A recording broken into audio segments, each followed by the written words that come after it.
Hey, welcome to another edition of Your Retirement Elevated. I'm Walter Storholt. Scott Dugan will be along in just a moment. And on today's episode, we're going to be talking about how to plan for retirement's go-go, slow-go, and no-go years. It's essential to understand the importance of this if you're planning for retirement. Let's get to it.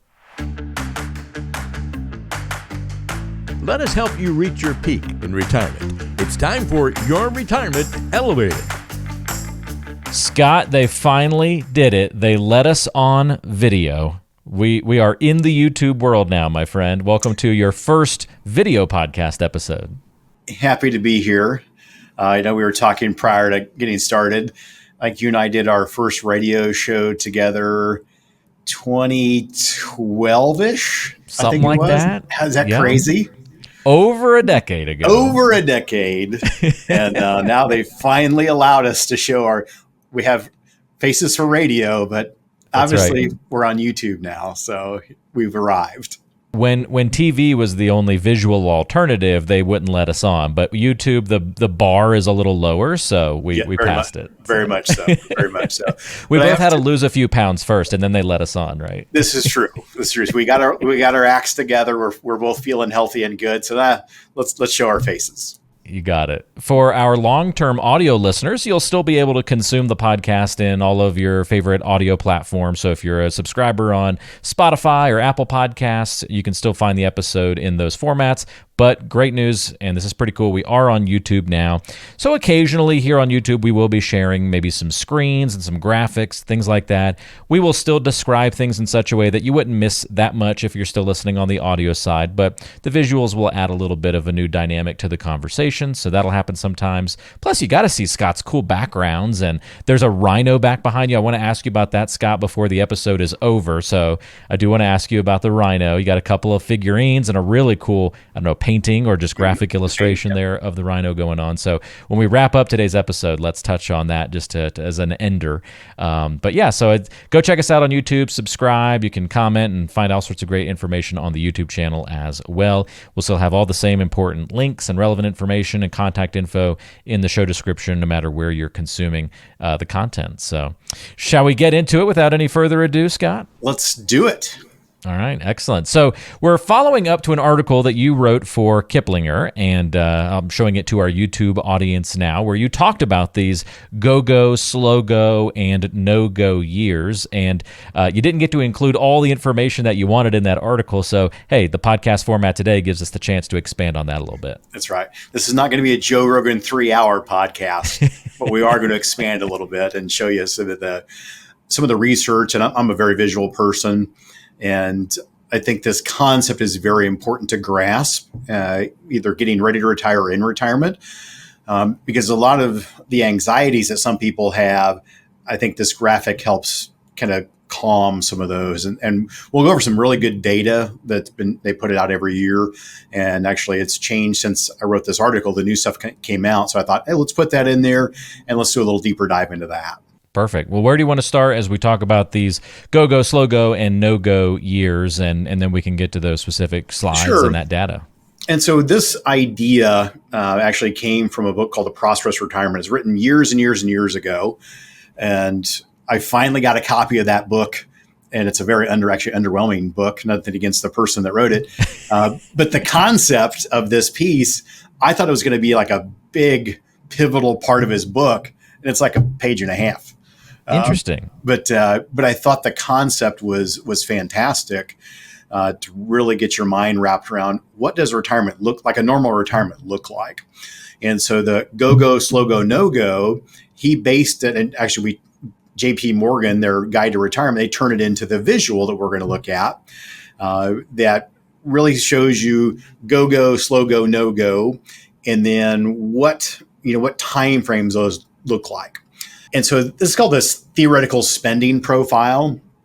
And in my book and a lot of the things we talk about, hey, the go-go phase or that active phase, that's probably going to be the first 10 years or so of retirement.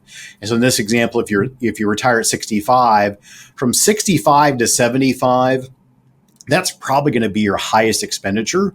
Why?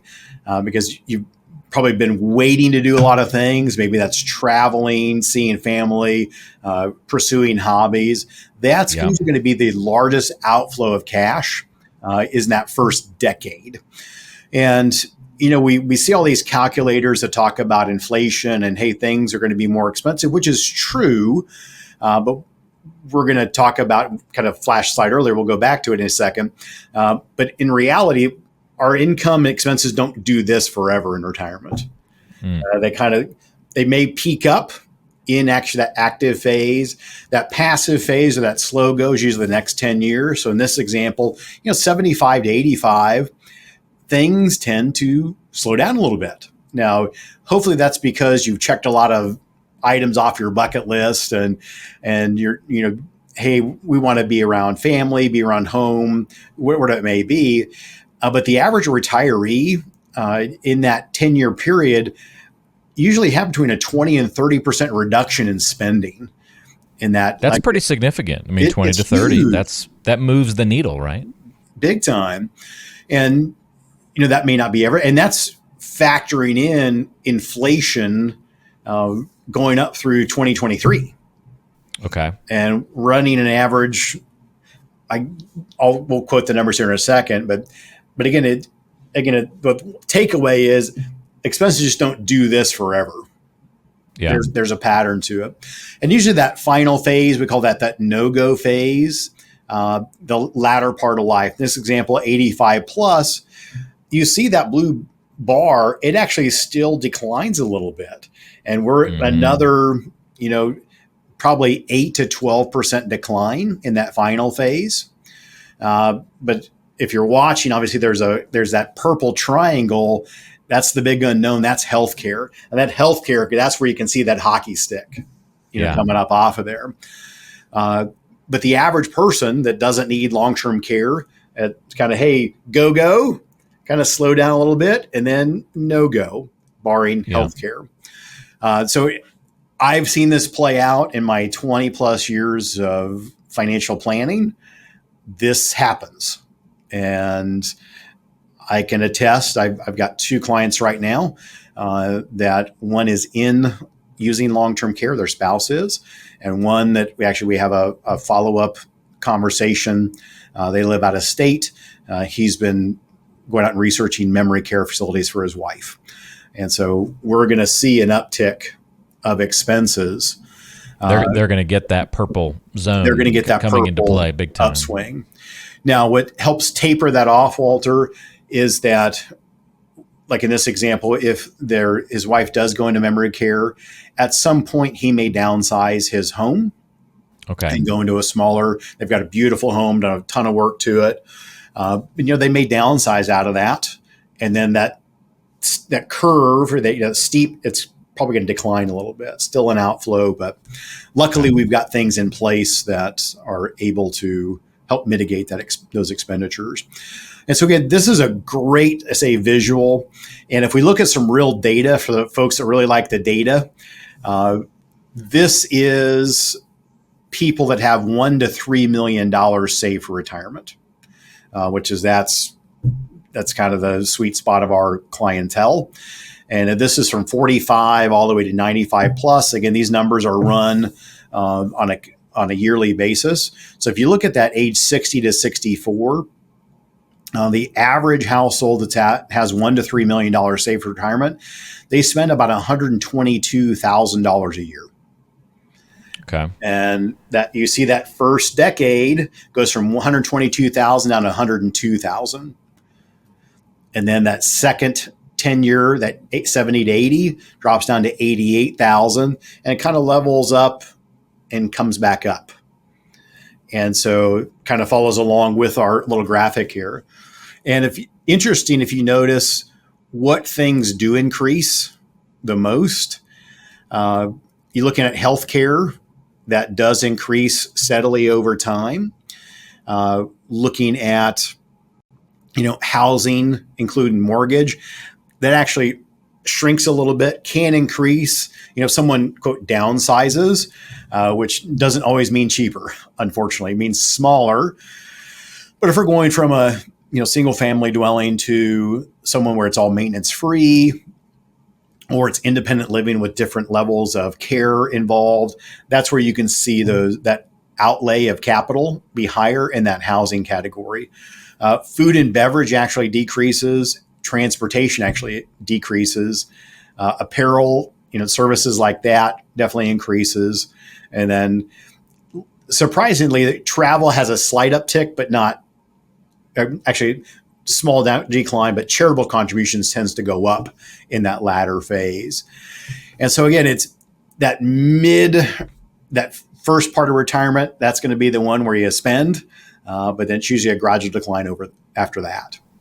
It's really interesting to see, though, a lot of those items tick up in those really late years, that 85 to 95 plus. You start seeing just a little bit of a re-increase, and it's not so much to be that significant, but it just is interesting that it's not a straight line down, but if several things kind of have like a little last minute peak to them. I wonder if that's just because people start needing more care and maybe more specialty items to help them. So like food and beverage might become more expensive because you're having to eat a more, healthier diet or a more specialized diet or something along those lines. And yeah, I don't know. That's just interesting to see a few of those, like transportation. Maybe you need more specialized transportation that late in life, and that's causing those costs to go back up again. Yeah. So. And one thing I wish it had on here was the graph of overlay of the average long-term care expense. That would be interesting to see that. But again, I think that looking at, this is a 95 plus, which we've talked about. My grandfather would have been 100 on May 2nd, and he almost made it to 100. Life expectancy has declined in the past 2 years globally. Now we'll probably see an uptick because that's post-pandemic. Yeah. But we did see kind of a decrease in life expectancy. But I would imagine in the next 5 to 10 years with changes in healthcare, I think that's where a lot of artificial intelligence is going to come into play. It's where they're using it right now, is looking at technology to analyze large data sets, diagnose, big, broad data sets. We hopefully will see not just an extension of our life expectancy, but if it was me, I'd want to increase in my quality of life, not just the time. Yeah. So I think it's going to be another thing that 5-10 years, when we look at these numbers again, we'll probably be using holographs at that time. We won't be doing podcasting right into people's Neuralink. You'll have replaced me with an AI rendition, Scott. And I'll be replaced by. That's true. You'll be replaced too. We'll just tell I what to represent from both of us, and it'll put it together for us. Pretty much what's going to happen. Yeah. But yeah, so I think definitely check out the Kiplinger article, and I would encourage you to think, especially if you're not retired, and if you've got some just apprehension about, am I going to be okay? Am I going to have enough? That's where you've got to be careful of, like a lot of those online calculators. They just have this ever increasing cash flow. And again, it's just not always the case. And once you see what it really looks like, and then because when people come in and their clients, they've seen us stress test their plan with a long life expectancy and ever increasing cash flow for expenses. But then if we start to build in this go, slow go, no go, the pot of gold gets bigger at the end. And then we have to decide, is that really what you want? Is it really the goal to leave this biggest pot of money? Or is it to make sure we spend this in the correct time frame, to be able to take advantage of it? And I can tell you, you and I both, changing our lifestyles, becoming healthier.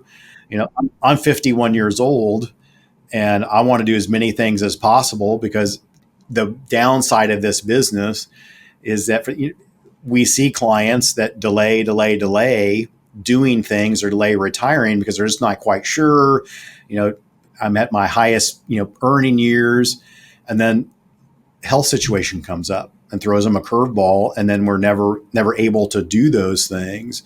So it is a delicate balance of save for the future, make sure you've got money for a rainy day and healthcare, long-term care, all those things. But let's make sure we experience life along the way and make it exceptional if whenever possible. Are you on the path to retirement but feel uncertain about your direction? Don't let myths and misconceptions cloud your journey. Before stepping into a lengthy retirement, gain clarity and confidence with a complimentary financial review. Schedule a conversation with Scott Dugan. It's completely free. Just click the link in the description below or call us at 913-393-4724. Let's start a conversation about what's most important to you as you plan for a successful retirement. Yeah, great points across the board, Scott, and you're absolutely right. I look at the fact that right now I've got 3 grandparents in their 90s, and Wow. you know what does that mean for longevity for me? You know, and maybe it doesn't mean much because I'll have something pop up like you mentioned, but maybe it does mean that, you know, I need to look at these graphs that go past 95 now in their projections and at least start thinking about it that way. You know, I bet if we went back to the beginning of your career, Scott, and pulled up graphs like this, they'd probably only go to 80. You know, it would end at 80 plus maybe. And now you're saying 95 plus, we need to extend that graph a little bit more into the hundreds to see what those projections look like. It definitely could be that case. And I agree that I think part of the situation is, you know, people had much shorter retirements on average, 20 plus years ago. People are retiring earlier. It's lasting longer. And I think, and we'll adapt. We'll adapt as a society, to what life throws at us. Already are, right? I mean, I guess Social Security being a perfect example of that. It was really designed to where you're supposed to die before you took Social Security. That was the math when they started it. We're a far cry from that. Yeah. Well, and we'll close with this, talking about, I think that part of our society is realizing that mature people have a lot of knowledge and value. And a perfect example, the U.S. military right now is going back and they're offering people up to the age of 70 to re-enter military service. And so they've got recruiting problems, and I won't get into all the things that could possibly be that, but they've got a real shortage. And through the pandemic, a lot of people were dismissed. They're trying to bring a lot of those people back and extending out and kind of restructuring what that career path looks like. So again, you never know what's going to be around the corner, but there's going to be some people that tried retirement, said, hey, I still have things to give back, and I want to be active and engaged. And that's going to be one avenue for them. So who knows if that spills out into other facets of our society. Yeah, great anecdotal evidence, no doubt about it, Scott. Well, if you need help planning for the no-go, slow-go, and go-go years, that wasn't the proper order, but the go-go ones come first. But if you need help planning for any of those phases of retirement, Scott is here for you, of course, on Your Retirement Elevated. You can reach him a couple of different ways. We've got the phone number. We'll put all this contact information up on the screen, but also in the description of today's episode so you can find it easily. But yeah, give him a call, 913-393-4724. That's the number to call to get your questions answered. Find out if it would be a great idea to come in and meet for a complimentary review and review your financial situation, see what needs to change and what needs to happen in that planning. Or go to listentoscott.com. We've got contact info there on the website as well as past episodes and other great resources for you too. For those of you who listened to the audio version and maybe didn't get the benefit of these visuals, we're going to link to the Kiplinger article in the show description as well, and we'll include some of those show graphics that we had here on the video version, so you can check those out too, for just a reference to what we were talking about with the purple triangle, so you can see what that the purple triangle. Like. Well, Scott, before we officially wrap up, all right, since this is our first time on video and we're seeing the background and the Rhino, give us the quick Rhino story. So I read this little article, poem blurb, something about a rhino when I was a kid, and it just talked about the rhino. Their vision's not great, but their sense is off the charts. Like their acuity, their smell, they're very loyal.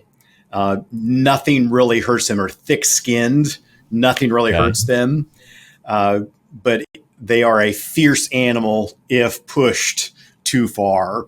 And so I always thought that resilience, that strength, and just having good senses about them, I just kind of love that article. And there's so many things in society about the rhino, and they're kind of dwindling, unfortunately. Just had a special spot for them. And a lot of these little figurines, their little statues have been gifts over the years. People, if they know, I've gotten cufflinks, statues, pictures, birthday cards. People send me rhino stuff all the time. So it's pretty cool, and Nice. it's really appreciated. That is very cool. I could see that. And with the big horn, it's really the animal version of like, walk quietly but carry a big stick. Seems to be the mentality of the rhino a little bit there. Most definitely. That's cool. So just a fun connection that who would have known over the 12 years of doing shows together. I had a business partner who went to Africa and got little figurines for everybody in the business that was sort of their spirit animal. And he got me the warthog. Not too dissimilar, a smaller version of the rhino. And years later, I was at the Cincinnati Zoo, and they have apparently a famous warthog named Walter. So it was like, oh, this all came full circle. So that's hilarious. Anyway, we got the warthog is actually, he's behind me. He's up on one of those shelves. He's very small, so he's just kind of hanging. Oh, I think you can see him right next to a little bear. I'm doing the whole reverse thing. You can see him right there. Yeah, you got him. Like a weatherman. Bear. That's very cool. Very cool. So we got the warthog and the rhino, and we'll be back for the next episode. So come back and join us. Looking forward to it. Awesome. Thank you, Scott. And thank you for everybody for watching. We'll see you next time on Your Retirement Elevated. Take care. Take care.